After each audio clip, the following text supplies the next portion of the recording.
everybody, welcome back to the dumbest modeling channel on all of YouTube. Now, somebody called out that when I say the dumbest modeling channel on all of YouTube, I'm ripping on Tyler Hoover's Garage, where he says the dumbest automotive channel on all of YouTube. There's no reason there can't be two dumbest channels in two completely separate categories. But the theme of his channel is he buys these high mileage, lowest price in the country, super exotic special cars, Ferraris, Aston Martins, all these things, and then he goes about money pitting himself by sinking tons of money into getting them running and all that. Oftentimes to be like, okay, well, now I have this thing. What do I do? What does it do? It sits in my garage and just catches dust most of the time. Kind of like all my models. So, very similar in many ways. I love his channel. Like, Tyler's very animated. He's cool. I'm very happy for him having his TV show on Motor Trend, which is also very good. It's a nice change of pace, because he's not like a professional actor, really. Either way, part 8. Yeah, we're here. We got some stuff done. My least favorite thing in the world, well, second least after, I guess, tracks. We got the stowage painted up. So, the wood parts we did with Model Air wood. Oh, yeah. War injury actually happened while I was on a trip in the Bahamas a couple weeks ago. Fancy modern bathroom glass door thingy. Unfortunately, it weighed about 200 pounds and it likes to slam itself shut. That happened. Wasn't even drunk. Don't even have a good story to go with it. Yeah, it hurts a little. So we did the Vallejo wood, and then what we did is we just sloppily applied Tamiya brown and dark brown panel accent. Okay, panel liner, just kind of smeared it all over the place randomly. And then we dry brushed it a little bit with Desert Yellow XF59. You could also use buff or any other lightish, tannish, yellowish, whatever you want. This is a technique I think I saw in Andy's hobby headquarters at some point. Go figure, we're using his techniques. But yeah, and then, the bags were just some rando dark green, and we got the olive drab on the ammo boxes, and then we did, we got a little dry brushing on this guy, and then this, we got a little dry brushing on there. I mean, it's fine. I'm no night shift, and we weathered up our little cardboard sea ration box. Make it look just a wee bit dirty, but not horrible, They tried to keep their rations nice, I think, whenever they could. And we did we just took some rando thinner, threw it in our little paint palette here in the middle with a good heaping helping of European earth. And just as the initial weathering, just sloshed it all over the running gear.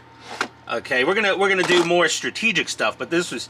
Some layers you just kind of carpet bomb them in. So you take a soft sloppy brush and just go everywhere. And, I like the initial effect. By the way, hey, check this out. We got a new thing on Amazon that's great for modeling with.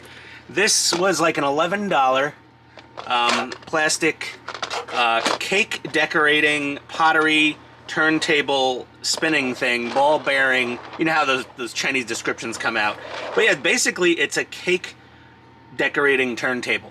So if you go on Amazon, they'll have taller ones that are stainless steel, but then it would have the model up like here. I wanted something low profile. This is only a couple inches tall, 2.5 inches tall. It's about 11 inches wide. Perfect for 16th scale models. Also good for just anything huge, because this little RC stand, while awesome, is a wee bit tall. It was making me nervous when I was doing the DeLorean. This really tall RC stand, and it doesn't have a wide footprint. It's not a super wide footprint, so I was worried it was going to tip. But, in my defense, the Eagle Moss DeLorean, or D'Agostini, the one I built, but they're very heavy. And we're going to be doing Ecto 1 in the future at some point in the next 2 years. However long it takes me to get the parts from Fanhome. Yeah. So now we started chipping, just a little gentle chipping on the stars, just to wear the paint away a little bit. Oh yeah, I got my little wood stowage board up front here. That came out pretty nice with the panel liners and the dark yellow dry brushing over the panel liners. There we go. Let's get our stowage out of the way for now. I took a photo of how I wanted it laid out, I think, at some point in the past, so I will reference that to load everything up when we're done. But so we got we got a few different stages of things here. We have chipping to do. We have streaking to do. I'm not going to make this thing super nasty. I go overboard on my weathering way too frequently with the tanks. So I'm going to go for something that's been in operation for a few months out in the field.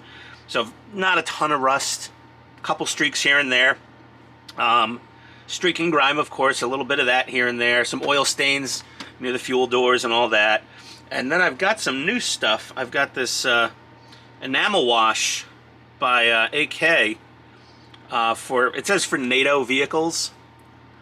Hobbytown's price labels are just so inconveniently placed for NATO camo things. So it's meant to go over greens and browns and blacks, it looks like. I couldn't find the exact enamel wash for dark green vehicles. These things are hard to get sometimes in store, and ordering them online is prohibitively expensive quite frequently. Amazon sellers just jack the price up so high. So we've got that. And yeah, we've got some streaking grime we could use, a little bit of rust streaks, nothing crazy. But yeah, I don't think anyone wants to watch me chip. You know, we're just gonna take a little spongy guy, okay, and we're gonna dip it in our chipping color, which I was using this track black that I used to paint the tracks, and it seems pretty good. So I think I'm gonna stick with this color for chipping. And it's just dip it in your paint, and then you blot it off on the paper towel a lot, and then just very gently we start going, chipping high wear areas, edges and corners, people where people would put their feet and drop things and other stuff like that. That's it. So okay, we're gonna get to work. BRB. Welcome back, everybody. So I don't know if you were watching on the live stream, the Sunday live stream, but yeah, I started. Got all the chipping is done. All right, so that's all done. The chipping was done with acrylic Tamiya paint. Once that dried, then we started doing some enamel stuff, and we got oil stains from Vallejo. This is an acrylic also.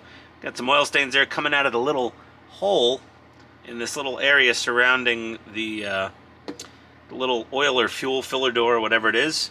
We got some rain marks coming out of the rain gutter right here. So we got some of this Vallejo rain mark. We've obviously done a treatment of streaking grime just along this side of the hull here. We've got some nice streaking grime. Obviously we panel lined a lot of the tank, little, regular black Tamiya panel liner, just in all the little nooks and crannies and weld marks and, enough, these little sponson brackets, whatever they're called, I don't always know. I did a little more oil stains on some of the lug nuts and center caps for some of the road wheels. A little more panel liner on here. Drives a little glossy, but we're gonna hit this with a flat clear when we're done. So yeah, that's where we're at. This side came out looking pretty good, I think. So we're gonna do the same to the rest of the tank. Streaking grime. We're gonna wash down the panel with some white spirit. I'm out of this one, so now I've got some Humbrol enamel thinner. So we'll continue with the Humbrol, and we'll wash it down and then hit it with the streaking grime. Or we could hit it with the streaking grime and then pull the streaking grime down with the white spirits. So we may do that, and we can just do a little live action here. I don't do a ton of that, but basically shake up your streaking grime a little, and we will take our what is this? GSI Krios. It's a Mr. Brush, round number 2. I like the handle, nice and thick. Oh God, that thumbnail is just, ugh. Ooh, it doesn't look good. It doesn't hurt though. Don't worry. I'm not in any pain. If anyone was concerned, which you probably aren't, but you just get some streaking grime going here. I like to make sure I always get a little bit of streak and grime where it's going to run down over any bright markings. There we go. And we're just going to let that sit there.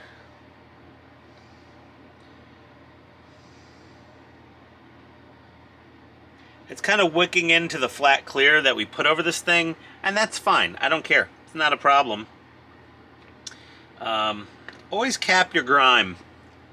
Just even if you think you're not gonna, hang it up anytime soon, just cap her off.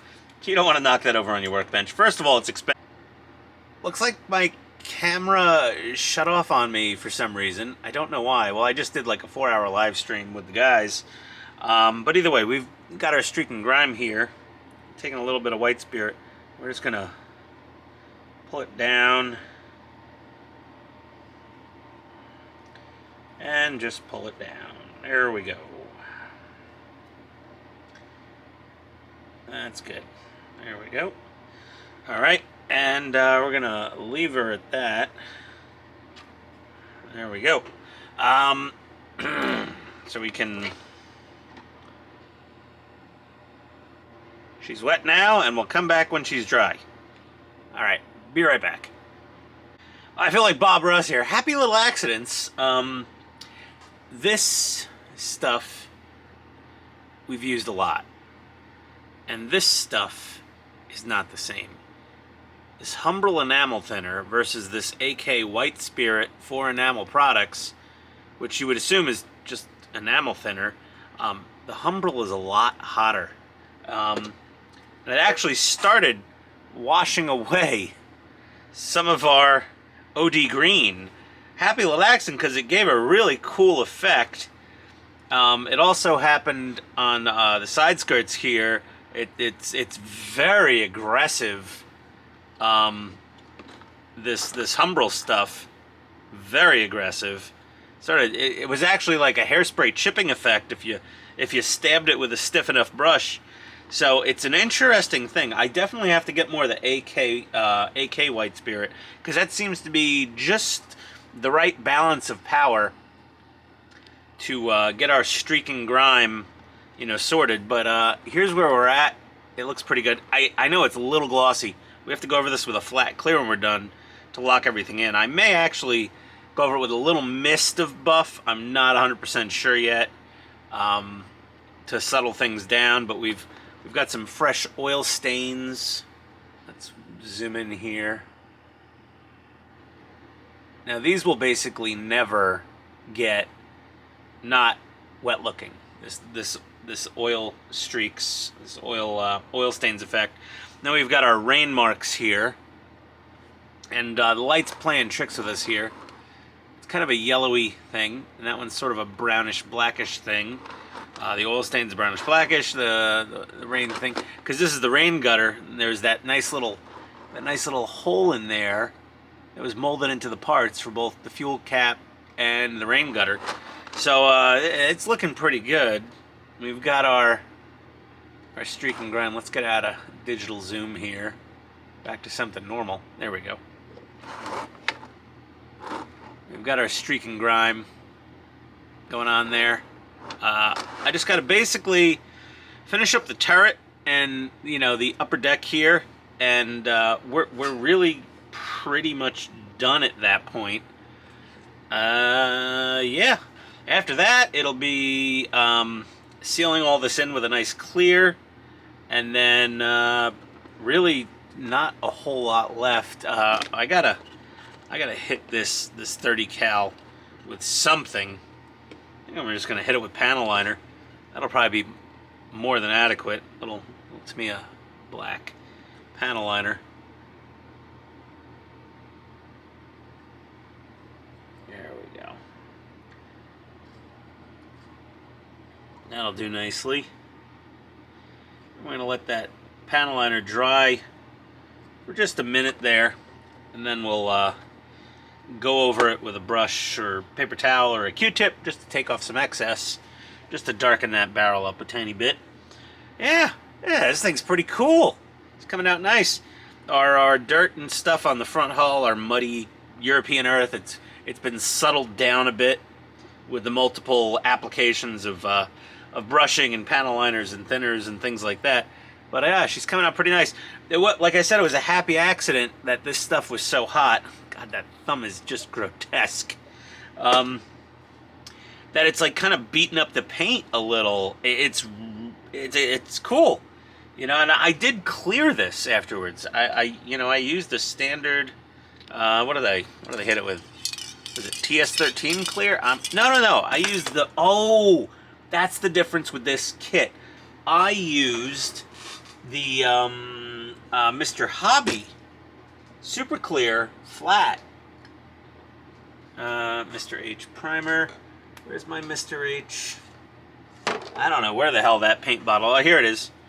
The Mr. Hobby Flat Clear is what I cleared this with. I didn't use Rattle Can Clear. I used this stuff.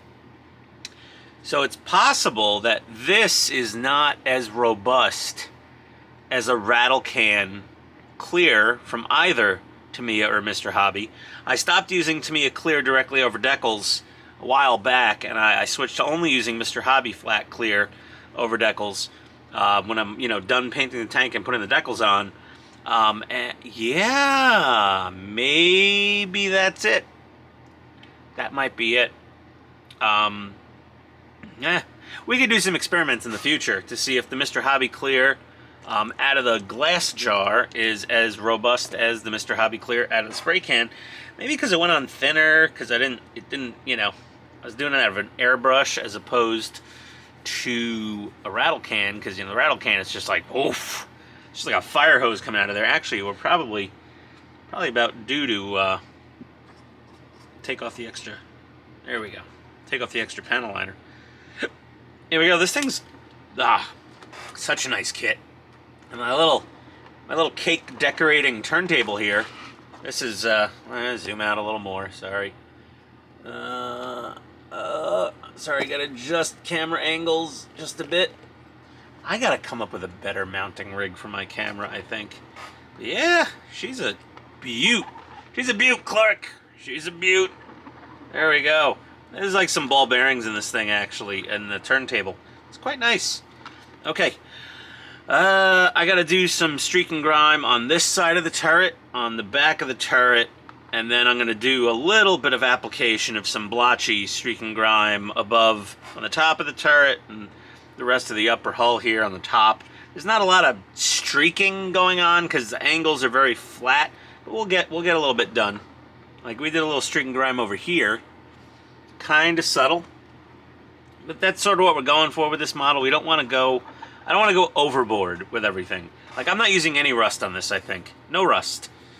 Streak and grime is enough, I think. I want this thing to be, yeah, no, it's gonna be beautiful when it's done. There we go. All right, everybody, we'll be right back. Okay, all done with the weathering. She's looking pretty good. The bow looks like it's pointing down, but it's actually pointing directly forward. This mantlet canvas kind of dictates where that points, but all of our stuff is done. I'm very happy. I love the oil streaks. Those are my favorite. Those are dry, and they're still shiny. Like, you can see the shine on them. That'll dull down a little bit when we... there's our front end. That'll dull down a little bit as we put on our flat clear. There's some more oil streaks and little rain streaks and just, streaking grime and panel liner and a lot of panel liner. You really just washed this, like use it like a wash on the engine grates, the panel liner. And we got our European earth there. We settled out the European earth on the back end. But there she goes. Looking pretty good. Our happy accident of our Humbrol enamel thinner, it might really not be any much stronger than the AK. It might simply be that it can eat through the Mr. Hobby Flat Clear out of the glass jar that we mixed with leveling thinner to flat clear this after we painted it, and then again after we deckled it. It might just be that flat clear is a little more delicate than the stuff that comes out of the spray cans. But I'm embracing it and just beat the crap out of it. You know, with the brush, just beat the crap out of it, and I'm getting a little, you know, some fading on the paint, like paint damage, but it looks good in my opinion, which is maybe one of my new go-to weathering techniques, as opposed to like chipping fluid and doing, you know, hairspray chipping. I don't use hairspray. You know, I have this stuff if I want to do the chipping. Go check out my Humvee video if you want to see this stuff in action with desert tan over NATO green with this in the middle and the chipping effects that we got out of that. That was pretty extreme and pretty awesome. That Humvee is one of my favorite things I've ever painted up, I think. But yeah, she looks fantastic. So what we're going to do now is I'm going to flat clear this again. Then I'm going to put on the stowage, probably with some blue tack. And then I'll flat clear the stowage. And we'll be all finished. I think this is it. This is going to be the last part of the video. Part 8 will be our final part here. I think it's part 8. Yeah, you know, I'm known to screw up a little here and there. Like I said, the dumbest modeling channel on all of YouTube. We'll be right back. Flat cleared. Woohoo! We're done! Look at that. Look at that fella. We got our stowage on. It's all looking pretty nice. It's still a tad glossy. I hit it with matte clear from Mr. Hobby. I used the spray can. I was a little bit impatient to load the airbrush, but there we go. Came out pretty nice, gotta say. Pretty happy with the results. This Andy's Hobby Headquarters Takom kit. Overall score, I don't know, 9.5 out of 10. There was a couple slight issues, I mean minor, with the instructions. There was apparently supposed to be an addendum, but I didn't get one personally. And there was a couple of pieces that were just a little warped, little fiddly, but like minor. Like quality of kit, like my Max Factory Valkyrie, that thing was like a 5 out of 10. I'd put it. Like the thing was like, it fought me the whole way. It all fit together finally in the end, but it was a struggle. This was a 9.5 out of 10. 95%, no, more than 95% of the kit, but the kit really just kind of fell together pretty nicely. Hold on, I didn't even do the party trick. There we go. We added our lights. Look at that. We got some nice warm white LEDs in there to look more like incandescent bulbs. Then in the taillights, you could barely make it out because I painted some rubber black over here to make the two little triangles of blackout taillight. You could just barely make them out there. Let's zoom in. There we go. You just barely make out those brake lights that are on. But yeah. Beautiful. Really nice kit. Really liking this. Really good. Alright, well, she's finished. It's actually glossier on camera than it is in person.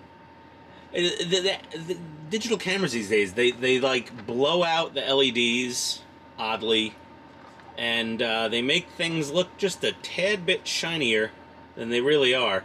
I could potentially just a little mist of buff to dull her down a bit, which I might actually do, but I don't know. All our little sight glasses, if you want to look at the cupola, those little green right up the top here, those came out quite nice. And periscopes for the driver and the gunner, not the gunner, driver and the machine gunner, sorry, the whole machine gun, radio guy, I don't know.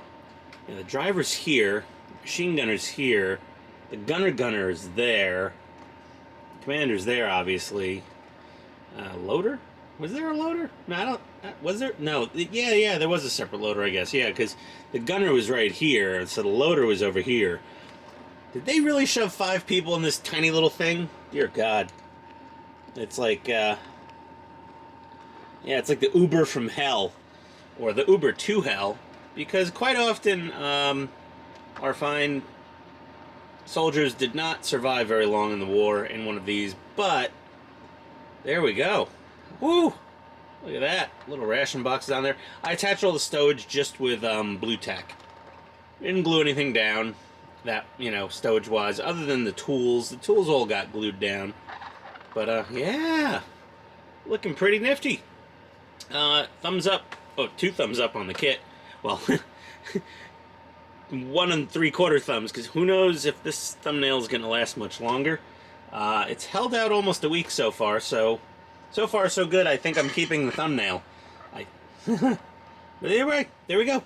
Tell me what you think. If you're building this kit, feel free to chime in down below. If you haven't bought this kit and you're on the fence about the kit, it's a great kit. I can't knock anything on it. Like I said, a couple minor things, but we cover them in our video and the forum. There's a Andy's Hobby Headquarters Easy 8 Sherman group on Facebook, not just the Mediocre Modelers group, but there's a specific group for this model. There will be another specific group for the Tiger 1 that's coming out soon. Yeah, that was nice. I'm going to bring this upstairs. I'll put this in the kitchen. See if the wife complains. Put it on one of our little display shelves and see how much trouble I get into, but this is display worthy. Yeah. Oh, nuts. It's like the story of my modeling life and just general. Oh, nuts. Smashed my thumb. But look at that. Ah, so nice. All right, everybody. Well, thank you for joining me on this build. She's all done. Closing the case on this one. And the next build, or 2...